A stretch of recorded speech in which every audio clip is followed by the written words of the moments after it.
Ya, jadi kalau misalnya Pertalite naik dan naiknya cukup signifikan ya, misalnya 2.500, 2.000 sampai 3.000 seperti itu, maka ada kemungkinan inflasi kita bisa di atas target pemerintah. Ya, apakah itu sesuatu yang jelek? Tergantung ya sudut pandang mana ya. Kalau dari sudut pandang atau kacamata pasar modal, bisa saja itu hal yang positif. Kenapa? Karena kita selalu bilang inflasi Indonesia rendah. Rendahnya karena pemerintah mencoba mati-matian menahan harga Pertalite. Artinya inflasi kita itu artificial, di atas kertas bagus, tapi begitu pemerintah stop subsidi, inflasinya bisa kemana-mana. Nah, sebagai ekonom saya nggak suka. Kenapa? Memprediksinya jadi susah. Saya tahu seberapa tebal dompet pemerintah. Nah, dengan melepas Pertalite dengan harga yang sedikit mendekati harga market, inflasinya mungkin naik sekali.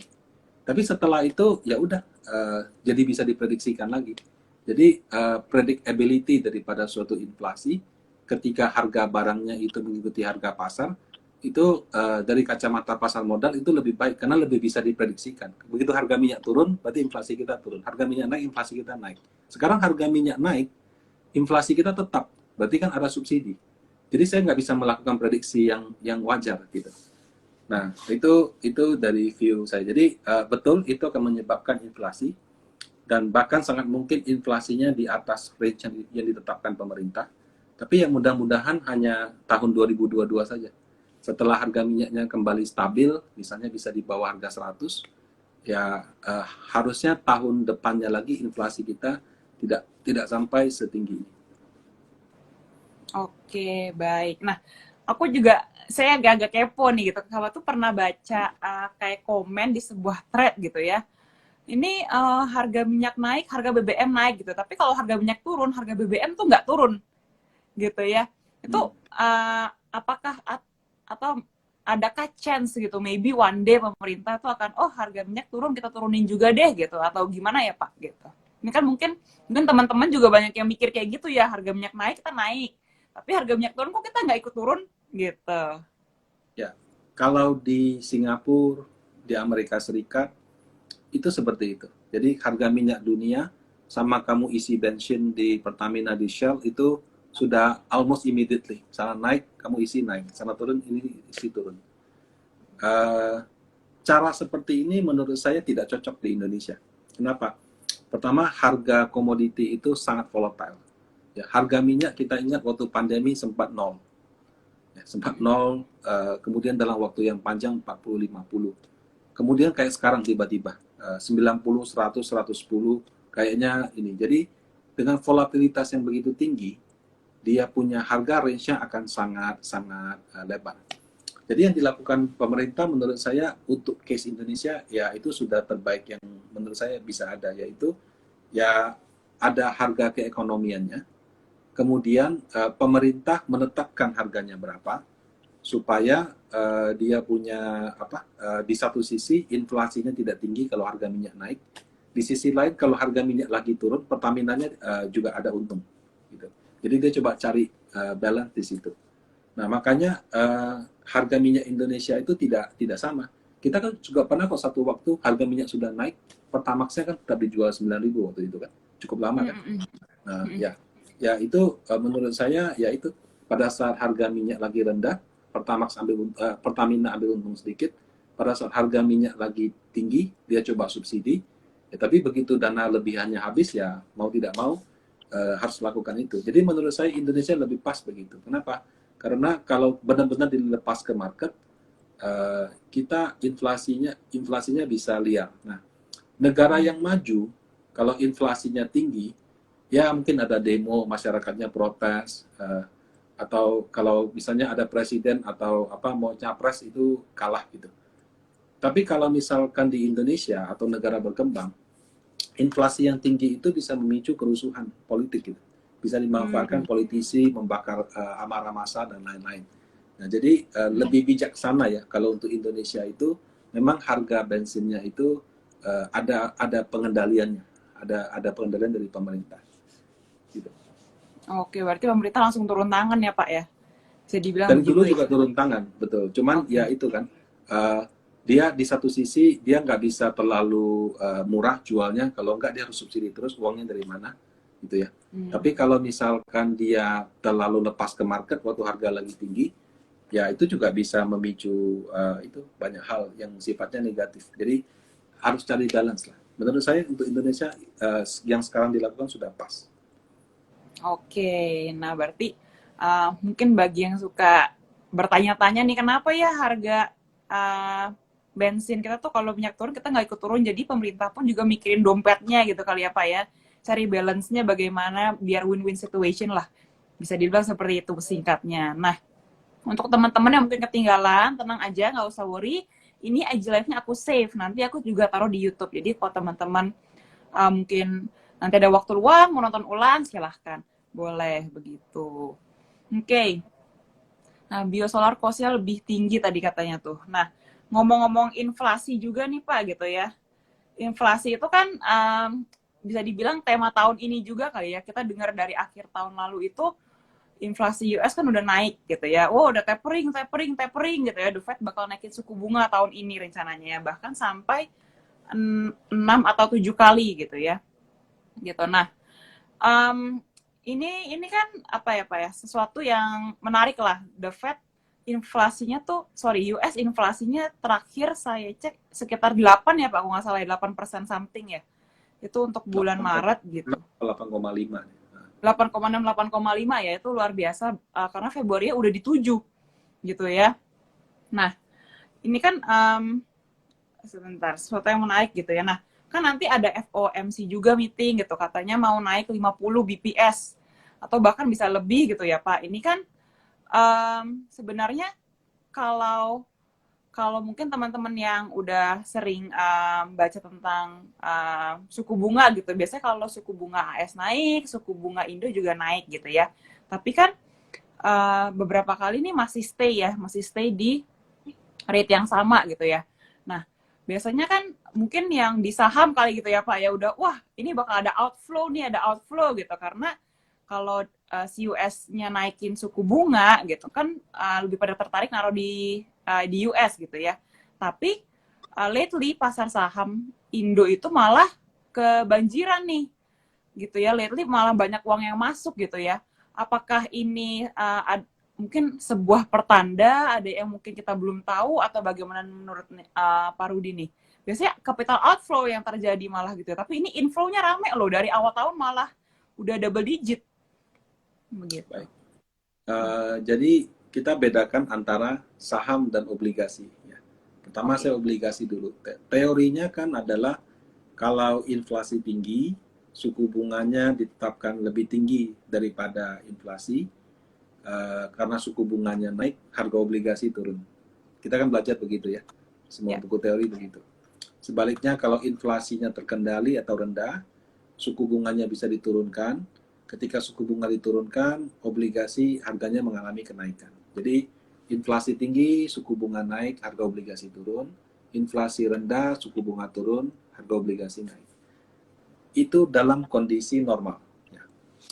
Nah, bagaimana kalau inflasi ini karena faktor yang tidak dapat dikendalikan? Jadi kalau kita belajar ekonomi makro, inflasi itu ada inflasi inti, ada inflasi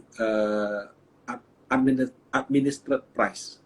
Jadi ada inflasi yang inti, yang memang volatilitas harga market, ada administered price atau bahasa Indonesianya inflasi karena faktor harga yang dikendalikan oleh pemerintah. Sekarang kalau misalkan ya harga BBM naik karena pemerintah menstop subsidi, apakah dengan menaikkan suku bunga maka inflasi akan turun? Padahal kan niatnya orang naikkan suku bunga supaya biaya berbisnis jadi mahal, orang menahan ekspansi. Karena menahan ekspansi, pembeliannya menurun, harga barang turun.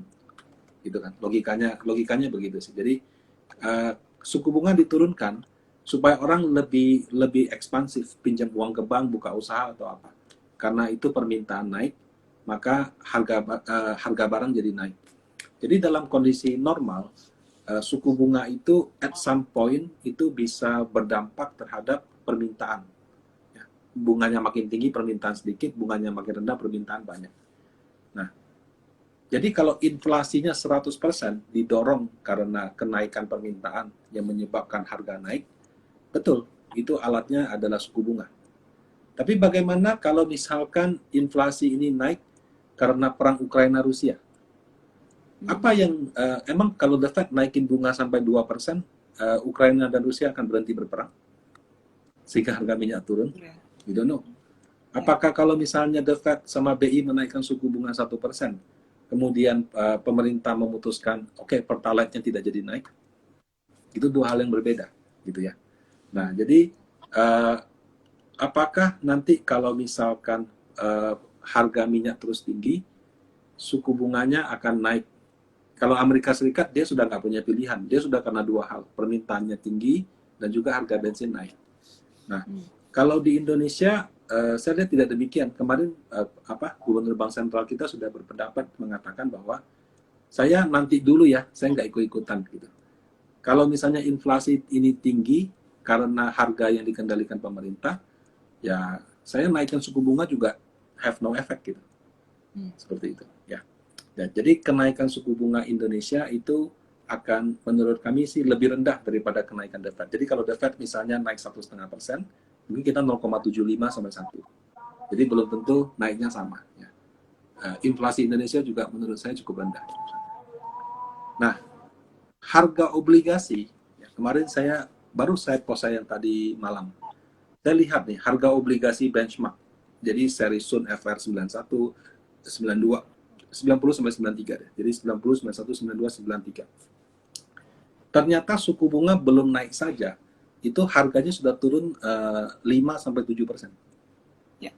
Jadi harga obligasi suku bunga belum naik, harga obligasi sudah turun 7%. Nah, dalam pasar modal ada istilah humor buy on news. Bunganya belum naik, harga obligasi sudah turun dulu. Nanti pada saat bunganya diumumkan naik, siapa tahu orang baru mulai buy, gitu kan. Ya. Nah, jadi harga obligasi itu somehow sudah antisipasi penurunan suku bunga yang kenaikan suku bunga yang orang harapkan agresif gitu. Nah, cuman orang sekarang prediksinya liar sekali. Tadinya orang prediksi 1 tahun naik 1%, terus jadi 1,5%. Sekarang jadi 1,75%. Nah, FOMC meeting di awal bulan Mei itu akan sangat menentukan, lebih menentukan daripada yang Juni dan seterusnya. Kenapa? Kalau mereka bisa memberikan gambaran, oke, kita Mei naik 50, nanti Juni sekian, September sekian. Nah, itu saya bilang sell on rumor buy on news akan terjadi. Karena orang sudah tahu arahnya pasti seperti apa. Tapi kalau misalnya FOMC Mei dia bilang, oke, saya naik 50, nanti yang bulan depan lihat dulu ya. Orang akan lihat lagi. Karena rumornya masih akan, wah ini sampai di mana nih, naik berapa nih gitu. Ya, jadi kalau dalam konteks obligasi, sampai dengan 2 bulan ke depan, volatilitas masih ada.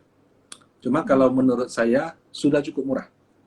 Ya, jadi ibaratnya kalau IHSG orang lihat ada 7 sekian, orang takut-takut. Obligasi saya lihatnya turunnya sudah cukup banyak karena saya lihat turunnya 5-7%. Ya, harganya sudah cukup murah. Ya. Apakah itu bottomnya? I don't know. Tapi kalau dalam konteks murah, ya menurut saya murah. Asing pun sudah banyak jual. Ya, dari awal tahun, dari tahun lalu malah mereka sudah jual banyak sekali. Jadi kapan dia harganya balik ya? Pada saat asing merasa nyaman dengan Indonesia, dia sudah mulai beli obligasi Indonesia. Pada saat itulah menurut saya harga kita akan rebound. Nah, kapan itu?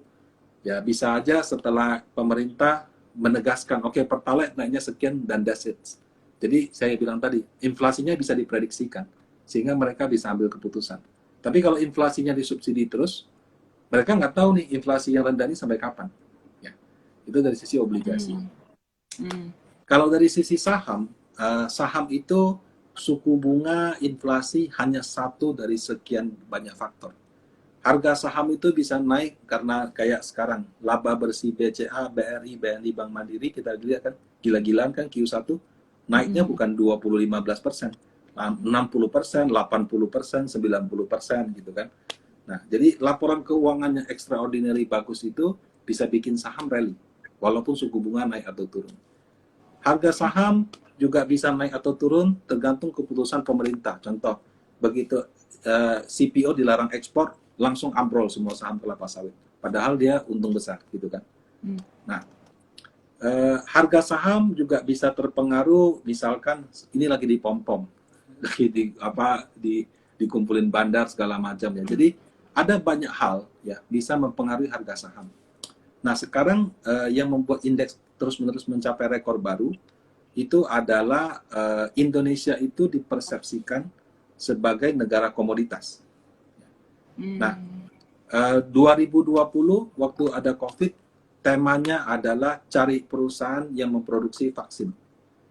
Sinovac di China, sama Amerika Serikat, sama Inggris ya, yang bikin AstraZeneca. Harga sahamnya kamu cek naiknya sudah nggak tahu berapa ratus persen. 2020 pertengahan sampai 2021 karena lockdown yang nggak selesai-selesai, orang cari bisnis yang kira-kira bisa survive, digital, Netflix, Alibaba, Amazon, Microsoft, dan pokoknya semua yang teknologi lah.